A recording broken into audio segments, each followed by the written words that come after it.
I'm Mason Mount. You're listening to the London is Blue podcast.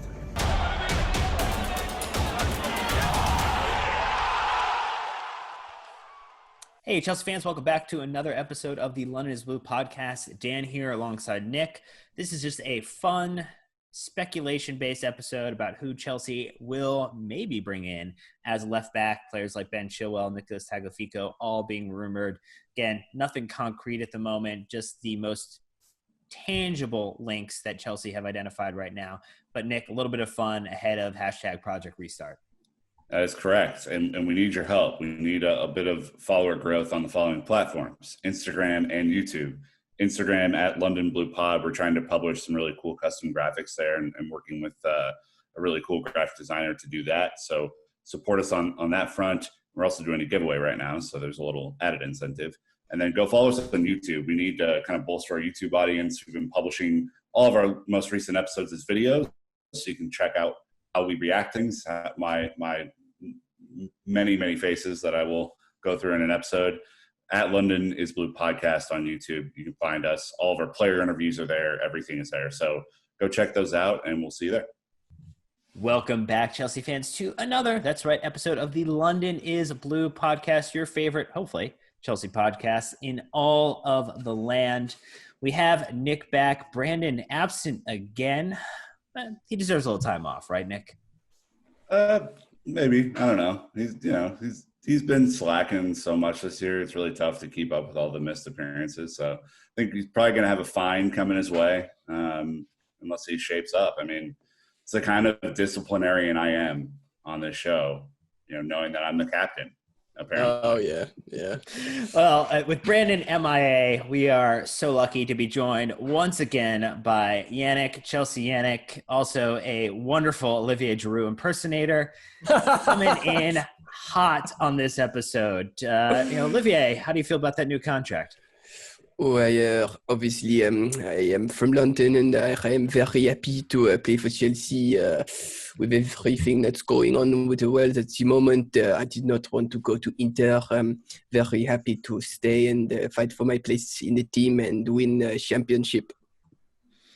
Well, really nice to get that random appearance from Olivier Giroud on a Sunday morning when we're recording this episode. But anyway, we are going to talk about a dire position of need, left back at Chelsea heading into the next season. So we know who we've got right now. We're going to make do with Alonso, Emerson, and even a very distant third backup in Ian Maatsen for the remainder of this upcoming Premier League campaign, Project Restart. Don't forget about Dave. We have Dave too. Well, yeah, you can throw Dave on the other flank as well. It's left back by committee. Yeah, it's so hard. I always think about him as the right back first, but then you forget about his amazing campaigns in left back, basically just icing Felipe Luis out of a team and sending him back to Atletico Madrid. So anyway, yes, we also have to consider that as well. Fabrizio Romano, who almost announced the here we go Timo Werner, dropped a little tweet saying Chelsea are also in talks with Leicester to sign Ben Chilwell. The left back wants to join the club. He knows Lampard wants him. Nicolás Tagliafico is on Chelsea's list of options if Chilwell deal collapses.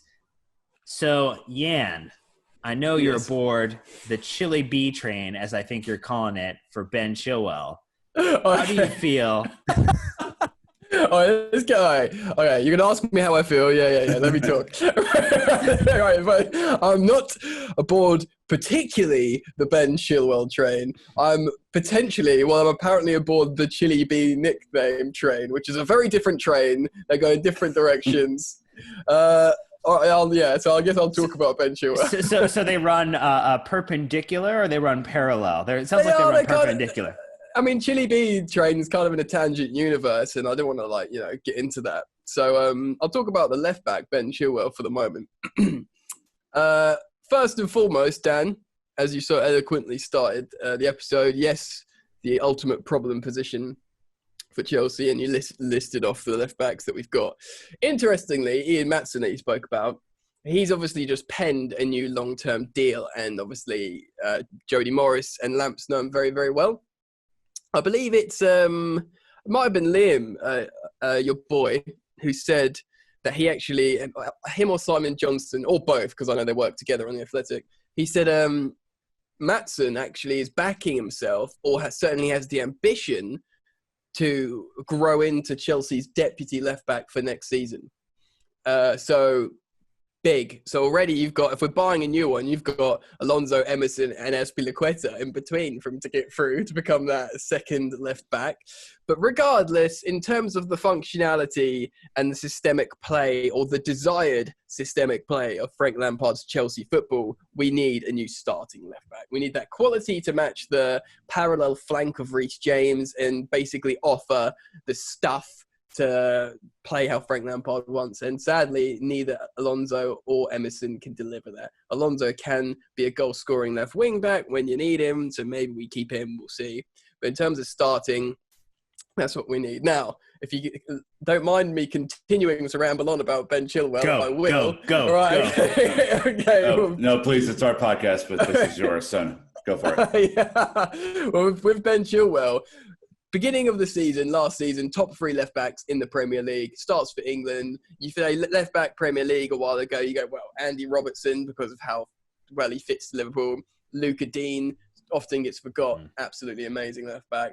And Ben Chilwell, very, very young, will get better, top class. But he basically, his form fell off a cliff around the turn of the year. Maybe that correlates with him being linked to other clubs. I don't know. But he performed like shit for ages.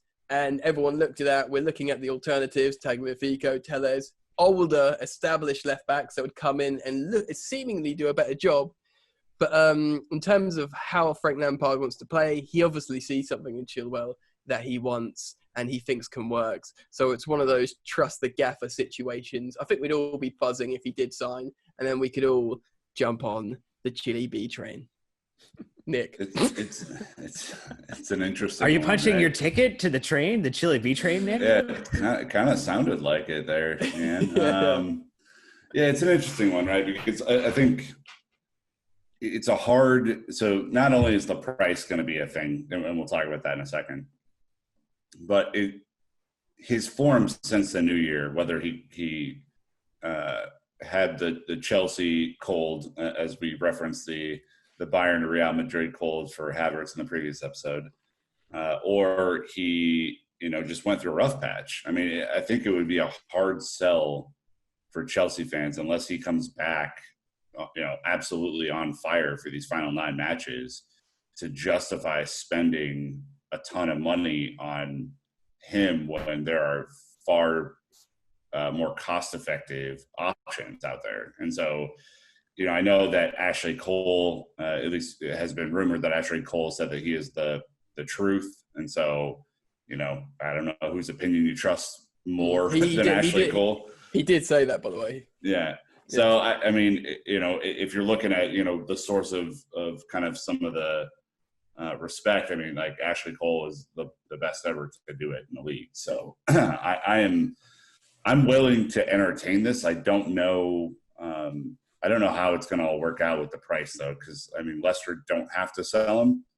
So they're in a stronger position than, Havertz, where he's going into the last year of his deal. So I don't know, Dan, what are your thoughts? I think that's probably the crux of the issue for me, is that Leicester look likely, if we kind of just take current form and maybe assume that the table ends the way it does currently, Leicester going back into the Champions League, that means they're going to get more money.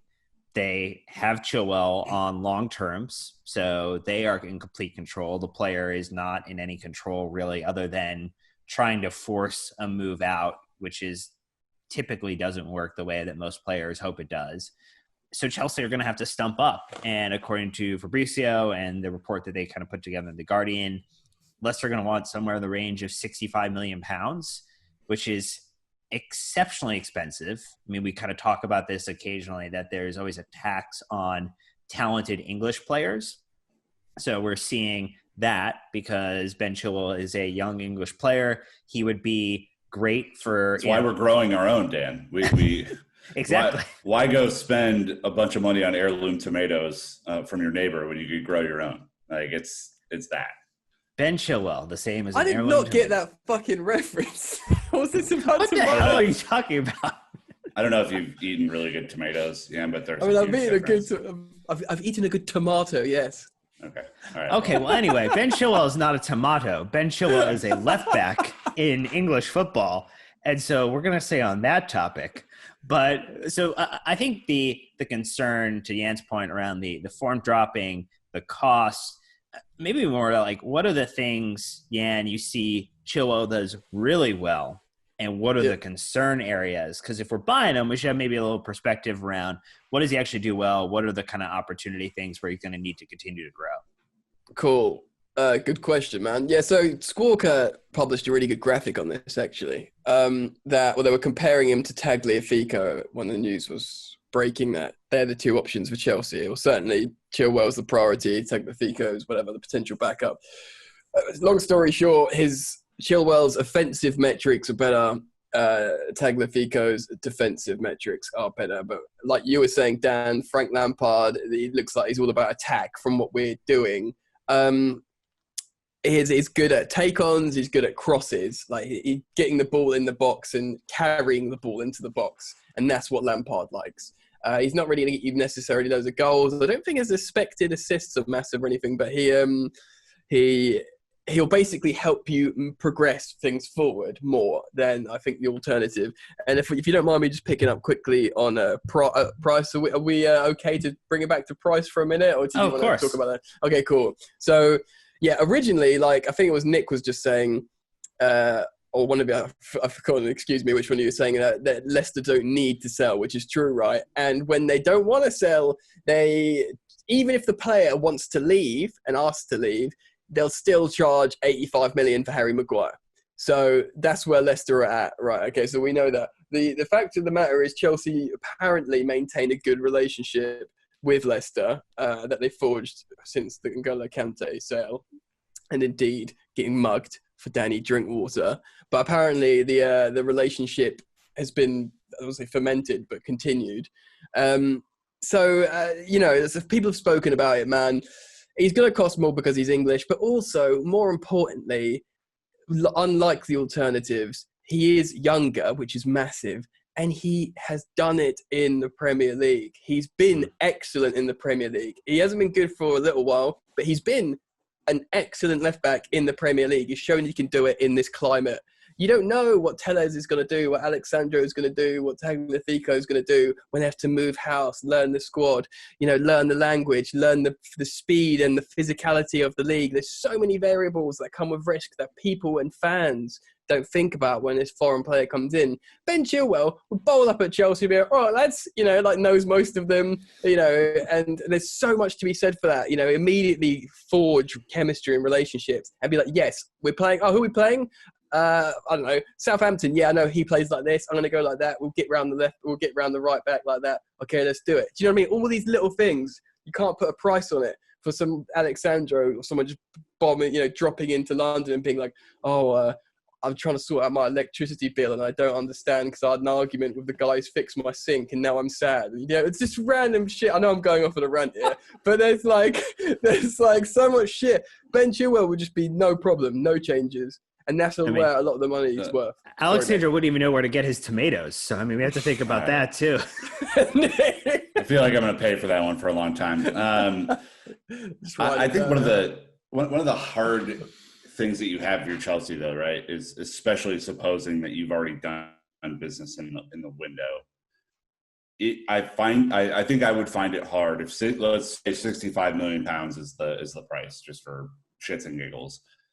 I think it would be really, really hard to justify Ben Chilwell coming in when Werner costs 15 to 17 million pounds less and is like a potential world-class style of player.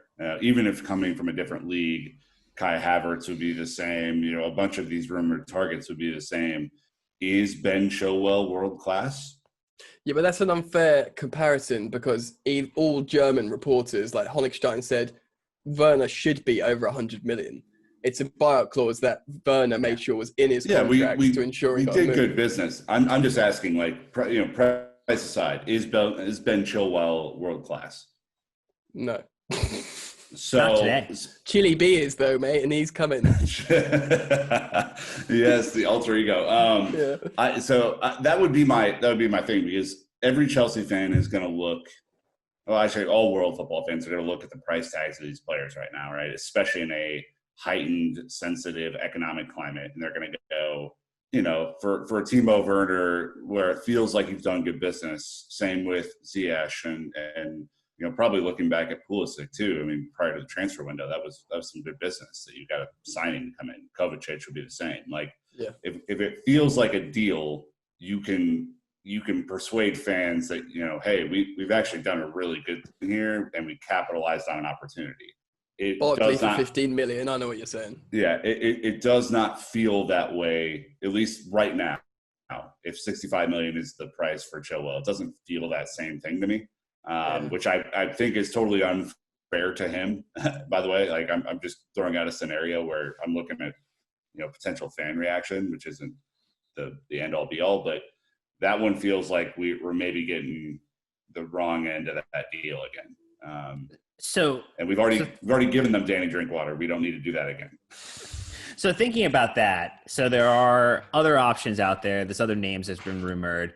I think, and the other popular name is Nicolás Tagliafico. We've all had a chance to see him play against Chelsea in the Champions League. So I think there's, unlike other players, we've had some limited exposure to him and understanding what he may or may not bring. I think opposite, and you talk about that Squawka graphic, Tagliafico ends up becoming the more defensive-minded option. And if you think about that, might not be moving us forward as regularly, might not kind of provide the same attacking threat. But on the flip side, might actually end up locking up our defense a little bit from where it has been this season. Yeah, and my most sort of painful moments, I think, watching Chelsea, and this isn't okay. So this isn't me slagging off Alonso, right? I know what Alonso is. Okay, he's got the turning circle of like a truck. And he's slow, right? He can't help that. He scores goals. He does what he's good at, whatever. So this is not me having a go at him. But there's just times where you need some recovery pace on that. And Azpilicueta hasn't, he runs, he busts the gut, but he hasn't really got this like recovery pace. And he is good at one-on-one defending, whichever flank. But when you see someone like Emerson just fell off a cliff and suddenly forgot what being a footballer was, and someone runs past him. It's not that he can't catch him, he just didn't know what he was doing anymore, and sad story. But with Alonso, you watch someone turn him and roast him, and you just feel, as a Chelsea fan, as a spectator watching, you just feel so vulnerable.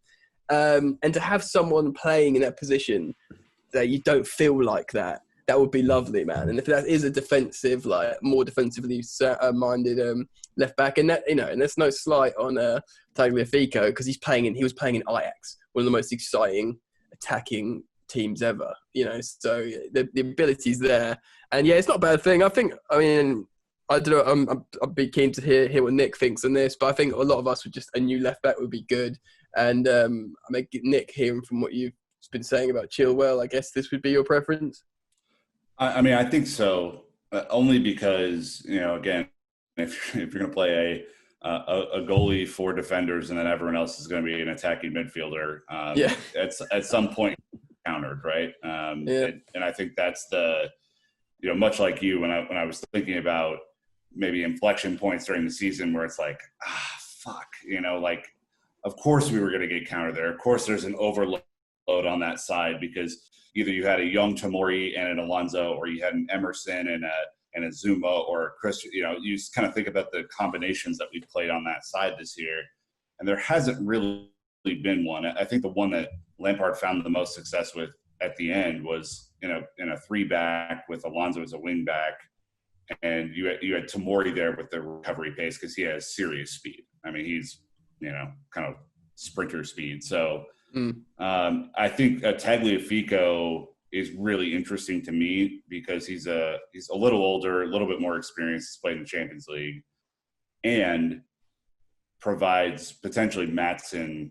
Like, there's a bridge to Maatsen at that point, right? A clear one. So he comes in for 3 or 4 years, and eventually there's a transition where a younger 19-year-old Maatsen is now a 23, 24-year-old Maatsen with a whole hell of a lot more experience. And you have Dave there as an emergency, lever pull if needed, for left back. So I think there is some at least for me, that makes a lot more sense and would provide a Tomori with a little bit more stability should he be the other center back on that side, with someone who's maybe a little bit better defender. Well, and then also it gives us the option potentially to allow Tomori to unlock a little bit of his ball playing skills to kind of maybe press up a little bit further forward. You know, we've seen him at times this season carry forward, and Alonso's actually like 15, 20 yards further ahead of him. So there is no back cover at all. I think that's a really good point in that if we've just signed Ian Maatsen to a long-term extension, I mean, you're doing that one of two things, right? Either you're viewing him as potential for first team at some point or kind of rotational substitute, or you're looking at him as being kind of a growth prospect and wanting to sell him in the future. And so if you bring in someone like Chilwell right after you sign Ian Maatsen to a longer term extension, talk about a demotivating factor for a player. That's not great. You know what the perfect example that is? That's Tarek Lamptey to Reece James. Absolutely. Because Tarek Lamptey is excellent and he was very promising and very highly rated before he went to Brighton. Obviously, he had that amazing cameo against Arsenal when he came on. But as soon as he's like, of course, as P and Reece James, he's like, Reece James is something you do. It's all about Reece James. There's just no chance. I shouldn't be here. So, yeah, like you say, it's the perfect example of that. Yeah. So I think that's the other thing that I would consider. And if we kind of talked, we've talked to Chelsea Youth before, Phil on our episodes, and he's kind of, sung the praises of Maatsen. If we view him as a future starter, it doesn't make sense to me to spend highly to get Chilwell into the team when then, because everything's a finite resource, right? Players are finite resources. Their contract terms are finite resources. The money that we have to spend in the market is a finite resource. And so if we're looking at it all in the larger context, if I save £30 million, get Nicolás Tagliafico in, and can assert him for that 2 to 3 years when he's in prime kind of 26, 27 playing years, that then gives Maatsen hope that he can kind of be the eventual starter, allows us to move out of Emerson. I probably think that you would end up keeping Alonso. That would be my preference if we're going to keep one of the two. I don't know. I mean, I think you can make a case for it either way. I guess as we kind of round it out, where are you thinking you'd like to see us sign? So let's answer the question of who are you signing, right? Like if you had a choice between Nicolás Tagliafico, if you had a choice between Chilwell, and then the kind of final question is like, what does our depth chart look like for left back next season? Like who are you keeping and who's going amongst Alonso, Emerson? Aspie won't leave. Maybe Maatsen goes on a loan. Again, Jan's the guest, so I'm going to throw to Nick first and put him on the spot with the first call to action. Yeah, I've really enjoyed you being host, Dan. I think here's the weird place I would go with this, because I do not believe Chelsea are done playing a 3-back in the near future. I think Lampard would prefer to play 4 at the back and figure out a 4-2-3-1 or a 4-3-3 or a 4-0-6 or whatever the thing is going to be. But I would try and sell Emerson. I would send Maatsen on a really good loan, championship or somewhere where he's going to play a lot next year, because Chelsea don't know, like Jan said earlier, Chelsea don't know if he can do it at that or that thereabout level. So I think they need to understand if he can before they slot him in as a deputy. And I keep Alonso for 1 more year, because I don't think anything is going to – I don't think you're going to get rid of both of them in this window. I don't think that's realistic at all. But I think Emerson's probably the more flexible of the options to sell. And then you figure out, if you do play a 3-back, if Alonso can spell Tagliafico next year, and then you have Dave as an emergency option. So that's what I would do. Yeah. Well, yeah, so I think Dave is a right back now moving forward. I think he is the deputy in many ways to Reece James. I think he swaps. I think if we play a 3-back system, he might even play right centre back behind Reece James and marshal him. So I think that's the options on the right, and I think there's 2 very good options on the right. I think for left back, I agree with Nick. I think Emerson's got good value to sell. He is a good player when he wants to be. And if you look at his Europa League winning campaign, his Sarri campaign, certainly the latter stages, he played some great football when he was combining with Loftus-Cheek and Hazard on the left. He knows how to combine with quality. So I think there'll be value in that. I can see him going, Juventus or Inter or whatever. Again, to agree with the captain of our ship here, Alonso has value as a wing-back. And not only that, I think Lampard likes his scoring ability. I think not only do I think he could play left wing-back, I think if he keeps Alonso in the squad, I think you might even see him in like a 4-4-2 left mid. I genuinely think that might happen at one point. It's a bit of a wild call, but I see it happening. He has played in the front three, I think, very, very briefly at the end of a game. I think he's been pushed forwards at one point, but I see him like occupying that space that he likes to occupy with someone behind him for a bit, just in his autumn years at Chelsea or autumn year. I think Maatsen stays personally. I think Lampard would see value in keeping him in the first team and training him in his football, and just playing him in like maybe youth games, but training him with the squad and saying like, this is what I want you to do. And if I need to drop you in, mate, you drop in. I do think they've got that much faith in him.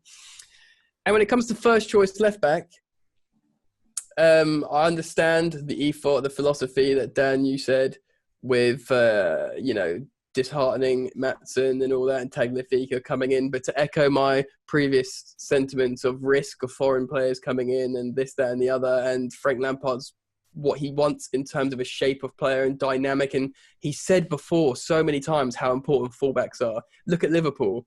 Liverpool's midfielders are just pressers. They don't do anything else. Everything that happens at Liverpool as a Champions League winning team is on the flanks. Fullbacks, wingers, fullbacks, wingers. If they're so important in modern football, if you want to be the best, the very best, you need to know exactly what you want out of your fullbacks. I think Frank Lampard sees exactly what he wants in the shape of Ben Chilwell. I think he wants to get him. I think Ian Maatsen's just going to have to back himself. They're both young. If Chilwell drops off, he knows what to do now. I know what Frank Lampard wants in this left back. I can muscle him out. He'll have to believe in himself, and maybe he can. But I think Chili B, mate. Ooh. Mic drop. Man, all right. You were just setting yourself up for that all episode. All right, so I'll round it out here. I agree, Jan, with the idea of having Maatsen stay. I think it makes a lot of sense for him, especially if the new first choice left back gets injured. I would almost imagine that if Maatsen's at a good point, he might jump over an Alonso staying in my world, versus potentially Alonso moving up into a starting position if Maatsen can accelerate his growth.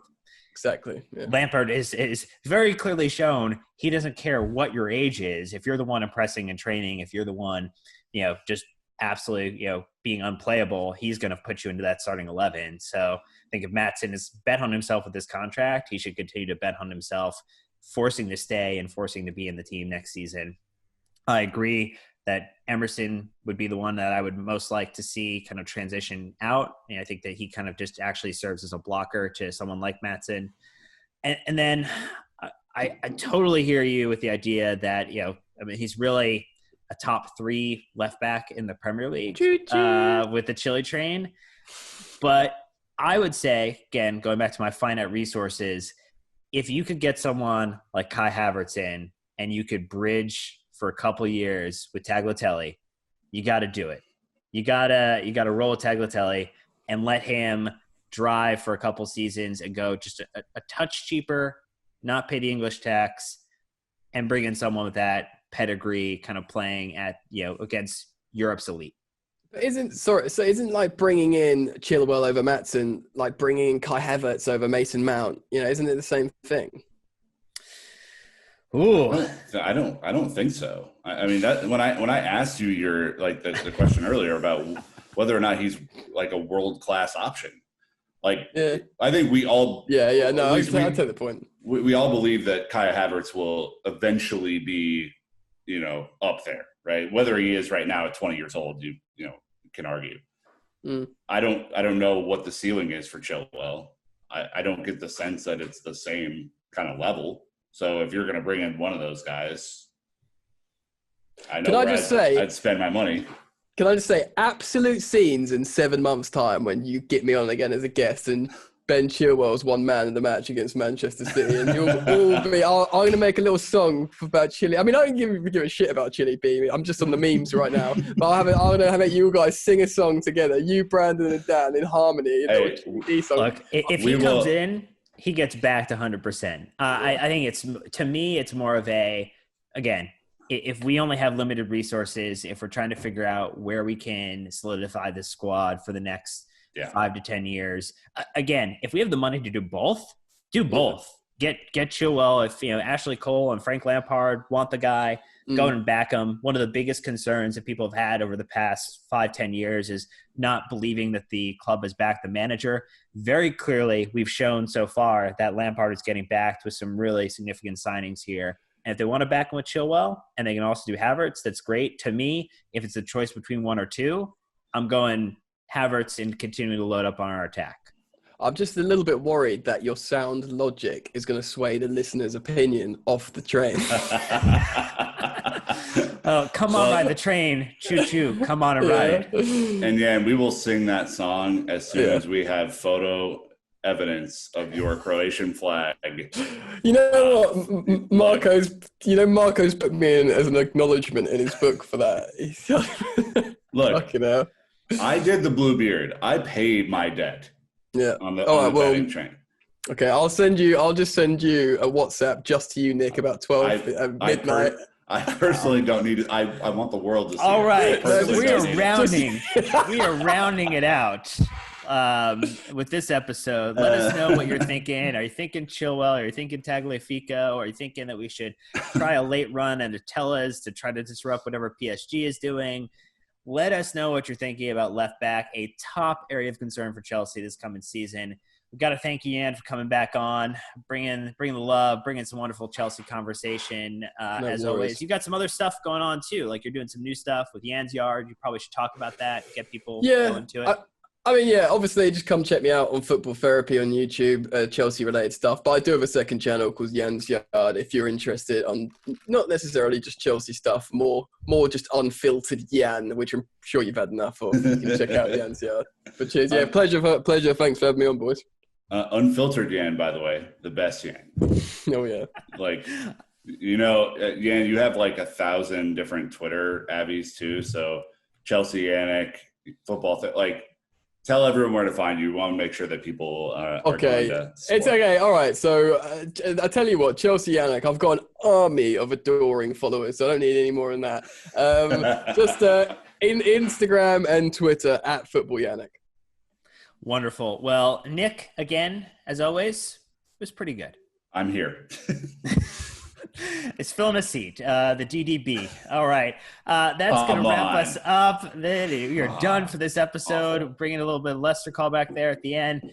Anyway, no Brandon, but we will be back with more episodes next time. Until then, Chelsea fans, keep blue flag flying high.